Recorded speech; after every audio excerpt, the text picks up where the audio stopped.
Hey everyone, since I can't be with you today, I decided to make a video for you so that we can still do some notes on 5.2 Day 2, which is on solving systems of equations using substitution. So today we do not have a Cornell notes paper, so you should just be grabbing your own your own lined paper, or graph paper is fine, but lined paper will work as well. It is the same essential question as yesterday, so you don't need to recopy it, but I do want to make sure that by the end of the day that you are able to answer the question from yesterday. So the question is, when would you choose to use solving by substitution instead of graphing? So last week we learned how to solve by graphing, and what we were looking for on a graph was the spot where two lines cross. Today and yesterday we're learning about solving by substitution. So you don't need to write this, but please just watch. So what we've been doing all semester is we're taking equations and pretend that I give you a value for x. What you would do with that answer is you would take x equals 4 and you would substitute it in for the x. That's where that word substitution comes from. We're taking what one of the variables equals and we're plugging it back in.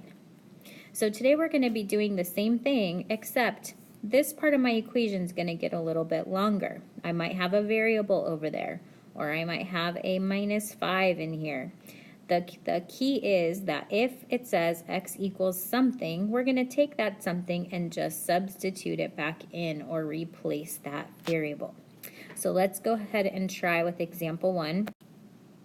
If at any time you need to pause the recording, feel free to do that while students catch up with taking their notes. So for example 1, let's copy down my two equations. I have y equals 2x plus 3 and y equals 5x. So the first thing you're going to ask yourself is, do you have one variable all by itself? And in this case, the answer is yes. Both of them say y equals. So what I'd like you to do on your paper is we're going to go ahead and underline. If y equals 2x plus 3, let's underline that. I want you to point at where we're going to substitute that into the other equation. So if it does say y equals, we can substitute what I just underlined in place of the letter y. So in your second equation, where do you see the letter y?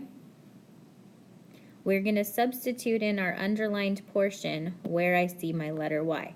So I'm going to draw a little arrow here, and I'm pointing at where I want it to go. So we're going to rewrite my second equation. So here I used to have y equals 5x. I'm not going to have that anymore.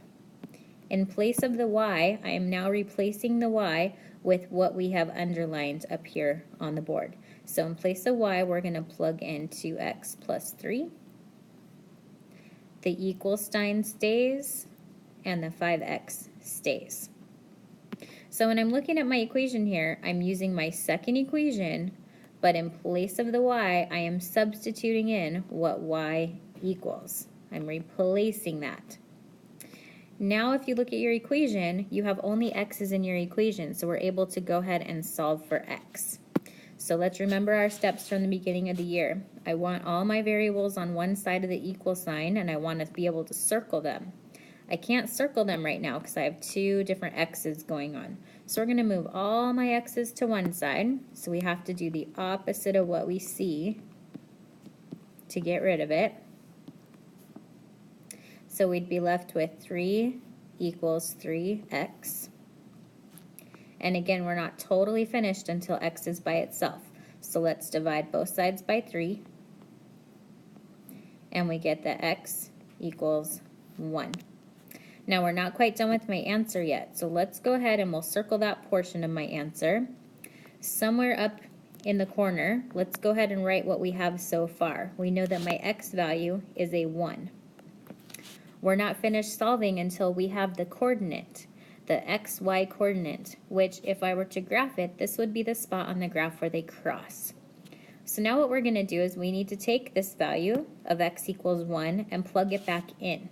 We have two original equations that I could use. and you get y by using either one. We talked yesterday, you're allowed to use either equation you would like to get your final answer. So let's try the first one. If I plug in a 1, y equals 2 times 1 plus 3. So we would get y equals 2 plus 3 is 5. Let's try it in the second one just so that I can show you we get the same answer. Y equals 5x, so 5 times 1, y equals 5. So it does not matter which equation you plug in your value into, you're going to get the same final answer. So my solution to this system of equations is 1, 5.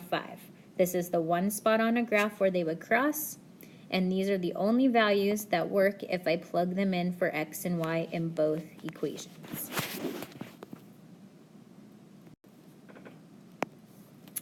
Okay, so take a quick second, go ahead and write down example 2.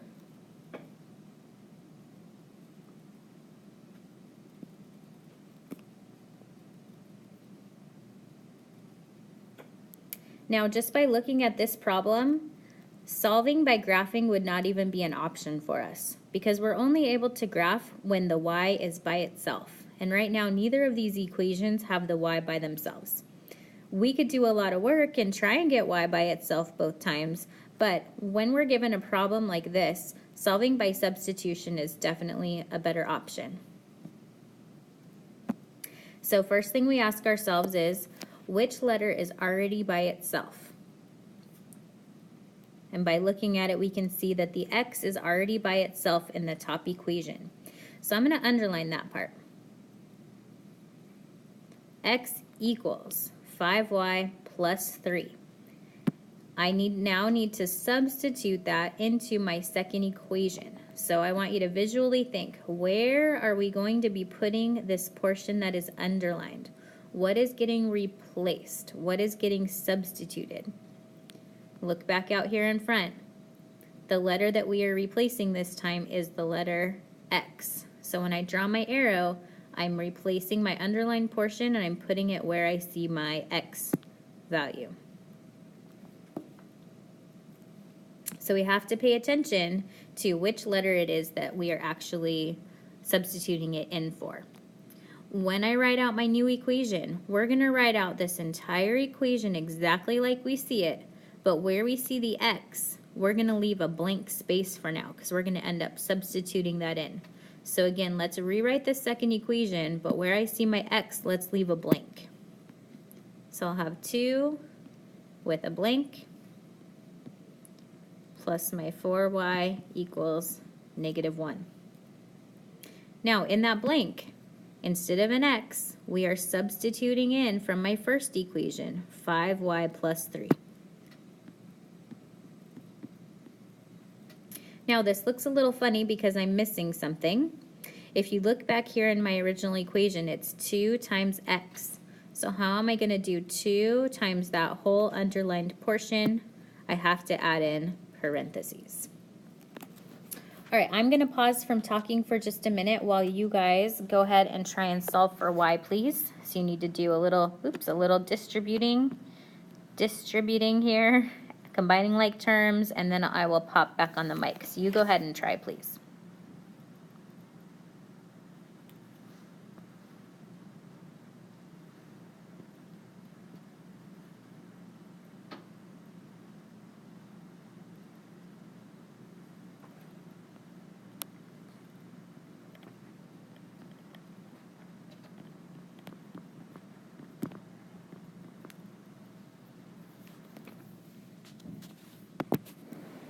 So check your distribution with me, please. We distributed the 2 that was out in front, so we got 10y plus 6.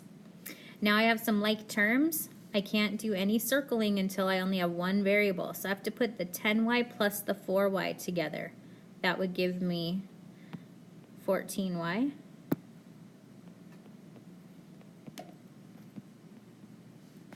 Next step, now I'm able to circle my variable. We will move the plus 6 by minusing 6. And we're left with 14y equals -7. Last step, divide by 14. Fractions are a part of life, so sometimes our final answer is a fraction. If I just reduce top and bottom, I get -1/2. So let's think about which part of my answer I just found. I found that y equaled -1/2. So above my y, I'm going to put in that value. So I'm almost finished. I have half of my solution here, half of my solution to my system. So I have to either choose my first equation or my second equation and plug in a -1/2 for y. Now, you may pick either one because they'll both give you the same answer, but this one already has x by itself. So I'm going to go ahead and choose this first one. But again, you would get the same answer no matter which one you selected. So instead of a y, I'm going to put in a -1/2. All right, when we do whole numbers times fractions, you just go across the top, across the bottom. So that's like -5/2 plus 3. And our very last step, I'm just going to grab a quick box here, give myself a little more space. -5/2 is the same as -2.5.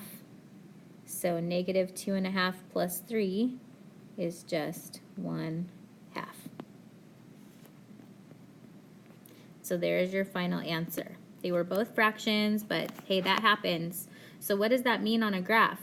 It means that they just wouldn't cross at a whole number. They're going to cross at 1/2, comma, -1/2. I have one final problem for you guys to try, and then we are calling it a wrap for the day. Again, pause if you ever need some extra time. All right, last question. Go ahead and take a quick second, copy it down.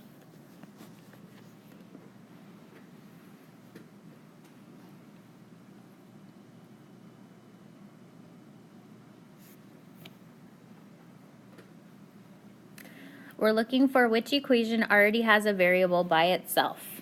And this time it is my bottom equation. So my bottom equation says y equals, so I'm going to underline it.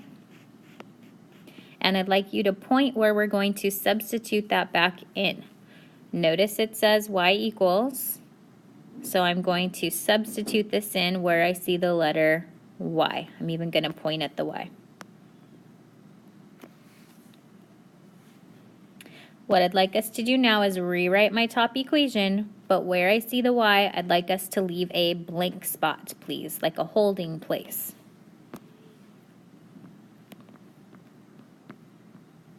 So the 2x and the plus 3 are going to stay. Here's my blank space. Equals 5. What's filling in my blank space? Notice how I had you underline it earlier. Your underlined portion is going to go where my underlined portion is in my equation. So I'm going to replace that with 4x minus 3 and make sure that I add in my parentheses.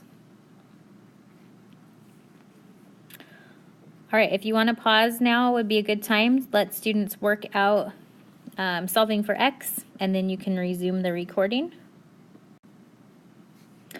All right, so I've done some prep work here, and I'm just going to move the screen as we go. So if you distribute that 3 right here, what we would get is 12x minus 9. You have a 2x out in front, and then when we distributed here, you get 12x minus 9.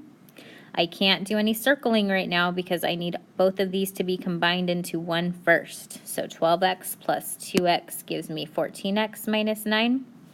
At this stage, you'd be able to circle your 14x. Oh, now it's attached to my box. Circle your 14x. So to get rid of your minus 9, you are going to add 9 to both sides. So 14x equals 14. Divide each side by 14, and x is 1. So part of my final answer is a 1 for my x value. I'm just missing my y value, so we're going to take the 1 and plug it back in. So 4 times 1 minus 3 is going to give me y equals 1. All right, thanks guys. I hope that you have a great rest of your day, and I will see you tomorrow.